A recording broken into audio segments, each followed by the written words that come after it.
Hey everybody, welcome back to the channel. Well, today we're going to take a look at part 3 of the curved street vignette, and today is going to be all about yard work. We're going to try to get all the moss and grass and fall foliage and all the little parts and pieces that's going to make it look as realistic as possible as far as the grass and the yards are concerned, and we're going to put that on. We're going to take the glue water mixture, the isopropyl alcohol, soak it in that, and then kind of fasten it down to where it's going to get real hard and crunchy and it's not going to go anywhere. But before we do that, I do want to show you one change that I did make to the platform.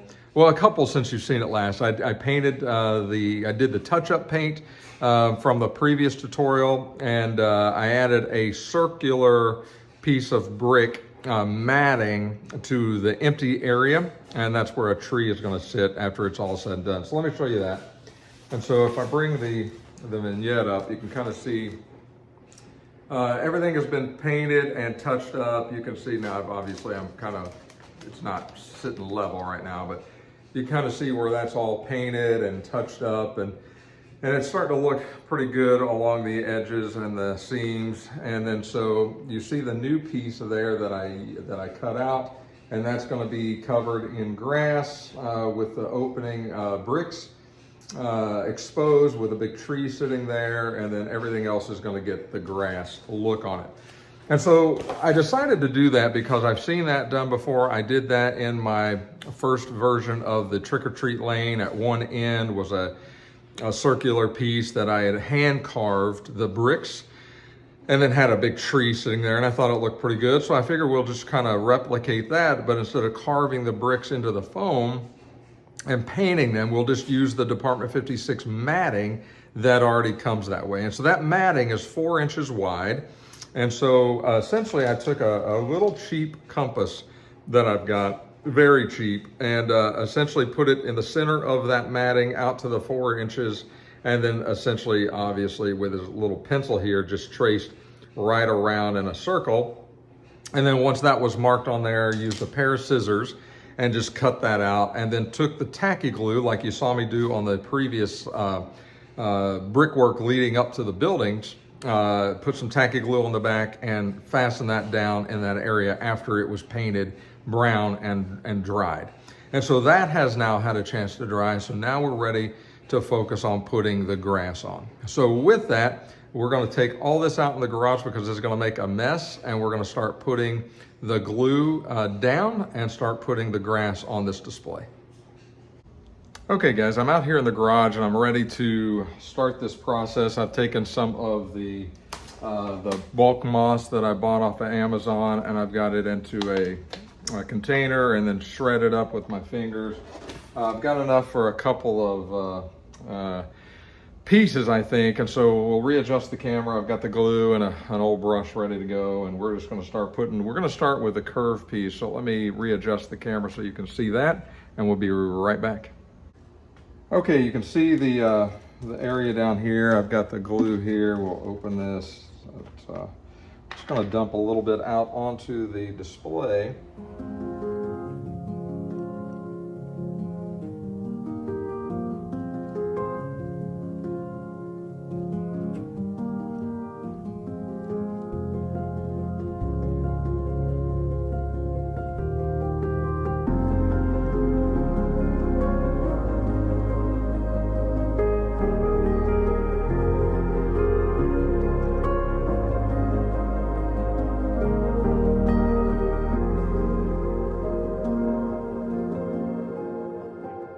Okay, we're going to let that dry without really doing a whole lot to it. I can pull a little bit off the edge here, but not much. And we'll let that sit just like that and dry. Okay, so that's what that's looking like. That's going to dry, and we're going to move on to the next piece.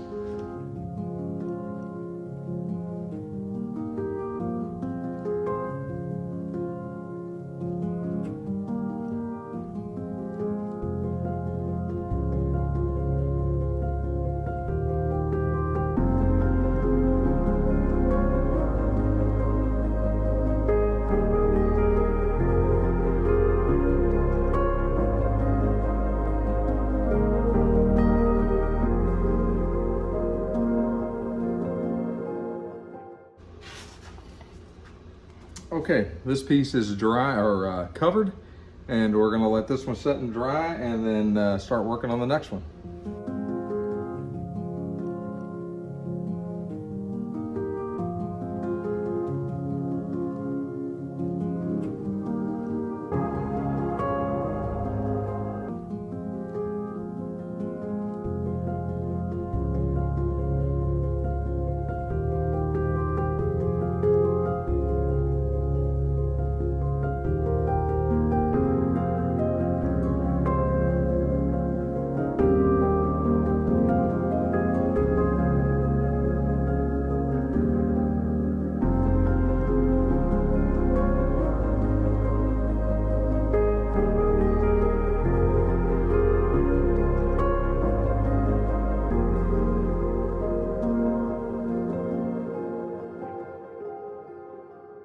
Okay, that's got to sit now in the sun and dry, and then we'll start pulling the extra off and doing the spray to keep it in place.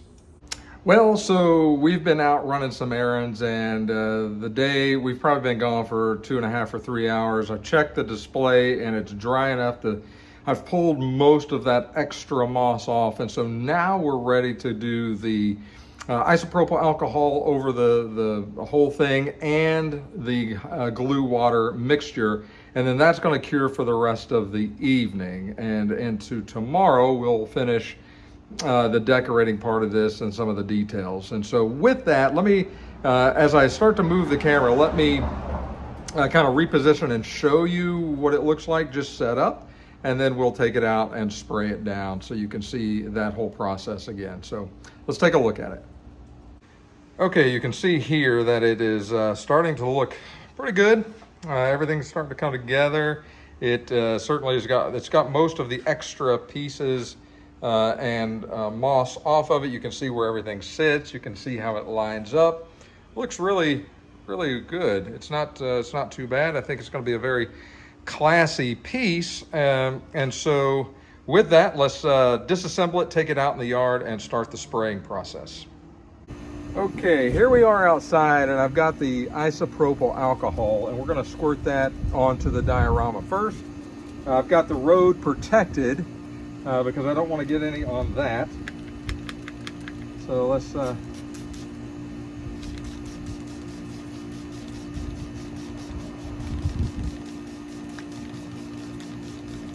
okay, we'll give that a couple of seconds to work itself in. And then we got the glue water mixture, just white PVA glue. And here we go.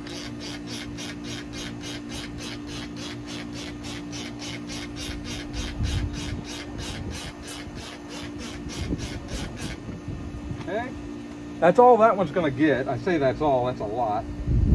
So then I want to kind of blot this stuff off. Move some of that grass.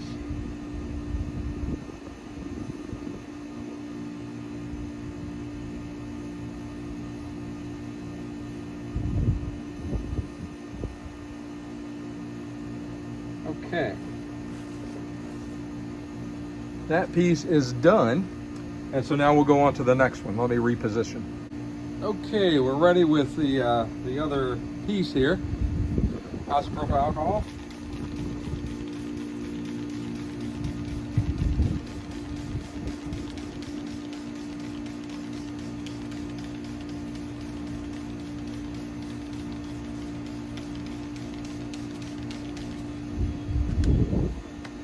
And again, the isopropyl alcohol is breaking the surface tension, which is going to now allow the glue water to run all the way down to the base and really cement everything in.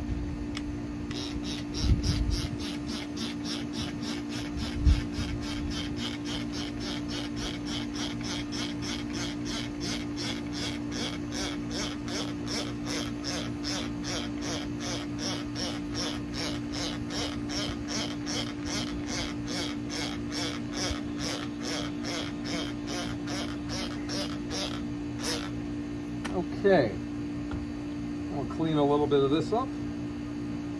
Okay, That piece is good, and now that's going to dry, and we'll get the next piece going.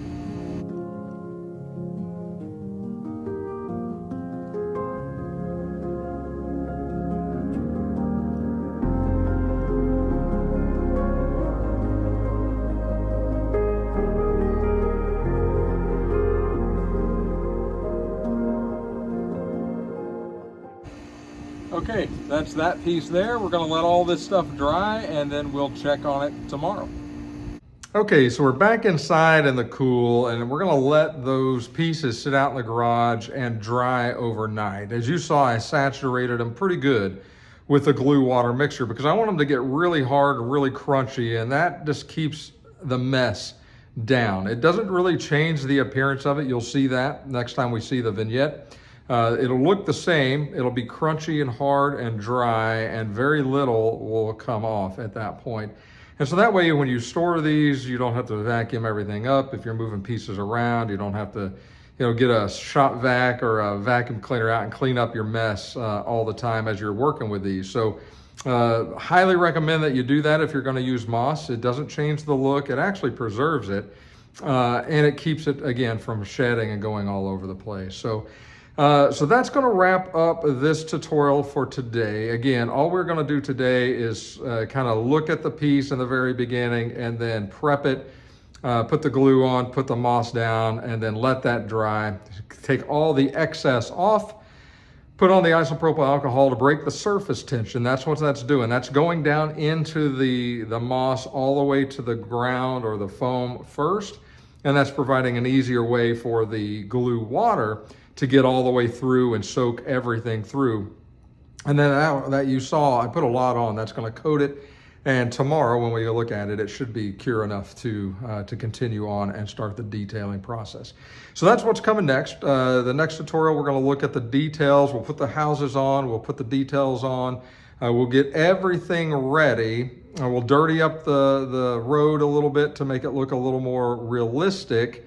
And then that will probably wrap up that tutorial. And then the following tutorial, we're gonna work on lights. We're gonna take a set of lights. We're gonna cut them all apart. We're gonna re-splice wires to where we want them, where we need them, and I'll show you how I do all that. And so that will be the final part of this tutorial. So probably 2 more after this video here.